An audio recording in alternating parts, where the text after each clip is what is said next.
Donald Trump says he and Russia's Vladimir Putin have agreed to hold talks to end the war in Ukraine. The US president confirmed he had had a lengthy phone call with the Russian president and that they would direct their teams to begin negotiations immediately. President Trump also spoke with Ukraine's President Zelenskyy, but hasn't revealed what role Kyiv will play in talks. As the 3-year anniversary of Russia's full-scale invasion of Ukraine approaches, Donald Trump is making his bid to end the war. In a 90-minute phone call, the U.S. president said he and Russia's Vladimir Putin agreed to open peace talks immediately. No, we had a great call, and it lasted for a long time, over an hour this morning. I also had with President Zelenskyy a very good call after that. And I think we're on the way to getting peace. I think President Putin wants peace, and President Zelenskyy wants peace, and I want peace. I just want to see people stop getting killed. Ukraine's President Zelenskyy posted a picture of himself while on the phone with Trump. He said the call was meaningful and focused on the opportunities to achieve peace. The conversation was long. We discussed many nuances, diplomatic, military, economic, and President Trump informed me of what Putin told him. We believe that America's power, together with us, together with all partners, is enough to pressure Russia and Putin towards peace. Addressing the phone call, the Kremlin said Putin agreed with Trump that this was the time for the U.S. and Russia to work together. Still unclear is Ukraine's role in those negotiations, or what it would get in any potential peace deal. Speaking at a NATO meeting in Belgium, U.S. Defense Secretary Pete Hegseth signaled Ukraine would likely have to cede territory. He also appeared to rule out membership in NATO. We want, like you, a sovereign and prosperous Ukraine. But we must start by recognizing that returning to Ukraine's pre-2014 borders is an unrealistic objective. The United States does not believe that NATO membership for Ukraine is a realistic outcome of a negotiated settlement. Instead, any security guarantee must be backed by capable European and non-European troops. Without giving a timeline, Trump said a face-to-face meeting with Putin could take place in what he called the not-too-distant future. He suggested a meeting with the Russian president, along with the Saudi crown prince in Saudi Arabia. Well, let's pick through this with our Brussels bureau chief, Alexandra von Namen, who's at NATO headquarters in Brussels. Also with us is our Kyiv correspondent, Nick Connolly. Welcome both. Can we start with you, Alexandra, there in Brussels, and starting with NATO's reaction to these US plans to end this war in Ukraine? Well, Phil, it appears that America's European allies were not consulted beforehand, and it seems that they were blindsided by the timing of this phone call, even though, of course, we have to say that all of them knew that something like that was coming, since US President Donald Trump promised to try everything that he could to end the war in Ukraine.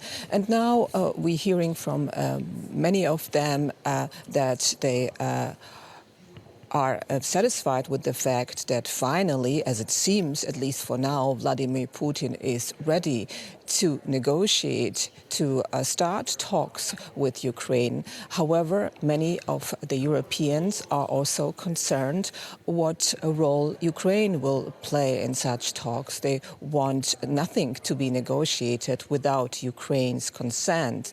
And of course, they also want the Europeans to be at the negotiating table, because all talks that could take place, they will be also about Europe's security or would matter to Europe's security. So this is the mood here right now. Maybe you can see behind me NATO Secretary General Mark Rutte just started his remarks here at the beginning of the second day of NATO meetings here in Brussels. OK. Nick Connolly, in Kyiv, I would guess that it's not just NATO leaders who are blindsided. The US Defence Secretary also having tough words for Ukraine. NATO membership unrealistic and suggesting they might have to give up bits of the country to Russia. How's that gone down? Not well, Phil, even though it was expected. I think it's less about the content than about the framing. I think we'd heard similar ideas coming from the Trump camp in the previous weeks and months. Ukraine has long spoken about the possibility of basically kicking the can on returning territories and leaving that to diplomacy sometime in the future. But it was more about the fact that you had these effusive words for Russia, for Putin, from Trump in his posts, in his remarks, the fact that there's a lot of talk of what Ukraine has to do in terms of hard compromises, hard choices, making, basically, going towards Russia rather than getting anything in return. And there was very little about what Russia has to do and give up in return. So that is obviously troubling from a Ukrainian perspective. I think there is a sense here in Kyiv that this is basically the honeymoon between Trump and Putin, that Trump now in his first months in office thinks he can work his magic and somehow get Putin to offer up stuff that he wouldn't have to Biden. People here are skeptical that he actually will, that he actually is willing to come to some kind of compromise that the West and Ukraine can live with. So there is basically a kind of sense here that it's about the blame game, that Ukraine doesn't want to be blamed for talks eventually collapsing, that President Zelenskyy has to show maximum willingness to engage, in the hope that it's then Putin who walks away. Lots of analysts who've commented on these recent remarks, also looking at what Russian diplomats have said in recent days. Basically, it looks like Russia still wants to get what it wanted in February 2022, basically wants to keep everything it controls right now and later go for more of Ukraine, sees Ukraine as a kind of illegitimate country. President Zelenskyy is an illegitimate leader, and also to push for a reduction in the size of Ukraine's army so that even outside NATO it won't be able to defend itself if Russia were to attack again. So there is a real skepticism here about Putin's motives, but a question of the blame game. You talk about, Nick, you talk about Zelenskyy wanting to engage, but from the outside it looks very much like the American President and Secretary of State saying not just to NATO chiefs and to Europe, but also to Ukraine, you'll take what you're given. Certainly, you could interpret that from these words, but it has also to be said that Zelenskyy is not dealing with Trump for the first time, right? You'll think back to the first Trump presidency, that run-in they had over the whole Hunter Biden affair that led to the first impeachment against Trump. I think there's a sense that on the one hand, the Ukrainians are very conscious of the need to flatter Trump, to speak his language, to offer him deals, to show him that Ukraine is also able to give stuff that the Americans want and need rather than just asking for help. But at the same time, occasionally play hardball and play with some brinkmanship. After all, Trump is someone who does respect strength and doesn't necessarily respect people who pander too much and give him everything he wants. So it is a very nerve-wracking time for decision-makers here in Ukraine. There's no question of that. But I think they're not going to roll over immediately and allow Trump to basically wind this down in a hurry on Moscow's terms. The question is, what will the Europeans do? Will the Europeans give the resources to allow Ukraine to kind of weather a period of difficult relations with the Trump White House when maybe money and weapons won't be as forthcoming as they have up till now?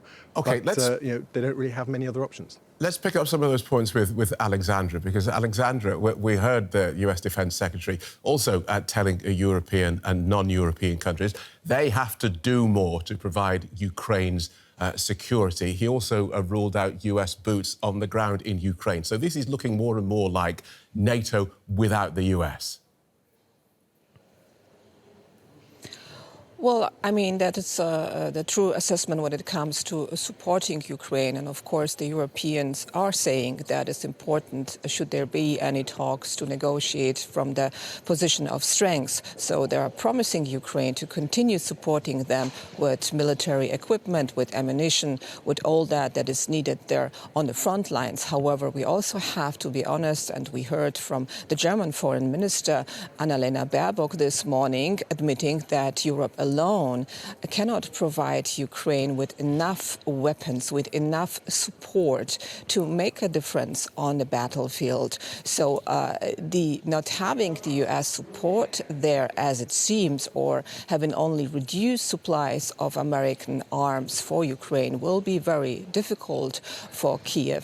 And then at the same time, when we talk about potential security guarantees, should there be a ceasefire, as you just mentioned, U.S. Secretary of Defense Hexat made it very clear that there will be no U.S. boots on the ground. But what does that mean for the Europeans? They have been talking about potentially putting together an international peacekeeping force should there be a ceasefire. But without the U.S., that will be very challenging because, of course, with the U.S.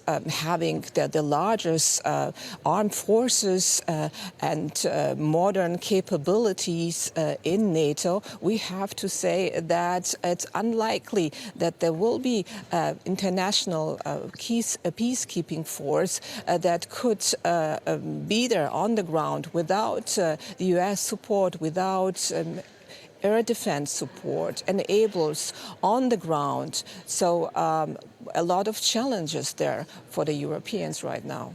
Okay, thanks for taking us through that. DW's Brussels Bureau Chief Alexandra von Namen there at NATO headquarters and Nick Connolly in Kyiv. Thank you both. Let's get more on this from our correspondent, Sergei Satanovsky. Welcome, Sergei. What has Russia been saying about this Trump-Putin phone call? Well, at least official reactions in Russia can't differ much from Putin's. And according to his spokesperson, Vladimir Putin has said that Russia was ready to host American officials to discuss some mutual interests, including the war in Ukraine. And Putin even invited Trump to Moscow, but as it turned out later, Trump wasn't willing to go to Russia and suggested meeting in Saudi Arabia instead. Now, if we're talking about some reactions from the state media or the Russian parliament, then everyone seems to be pleased with the call. Propagandists and State Duma representatives are quite cautious, I would say, about the expectations for these talks. But they point out how respectful Trump was toward Putin, and know that he didn't even call him a criminal, which is what Vladimir Putin was used to hearing from the previous president of the United States, Joe Biden. All right. Wednesday also saw the US Defense Secretary describe Ukrainian membership of NATO as unrealistic. How significant is that likely to be for President Putin's willingness to pursue a deal? Well, it does seem to be significant and crucial to Putin. I should remind that he mentioned Ukraine's potential NATO membership as one of the reasons to start the war in Ukraine 3 years ago. But at the same time, it doesn't seem to be the only prerequisite for peace talks.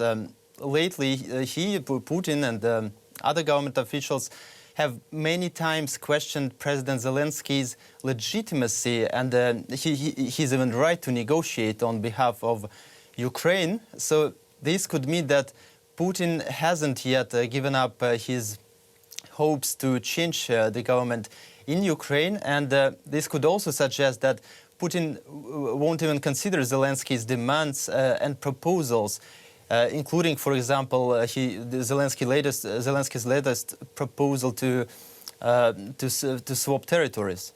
Okay, thanks for that, Sergei. DW correspondent Sergei Satanovsky.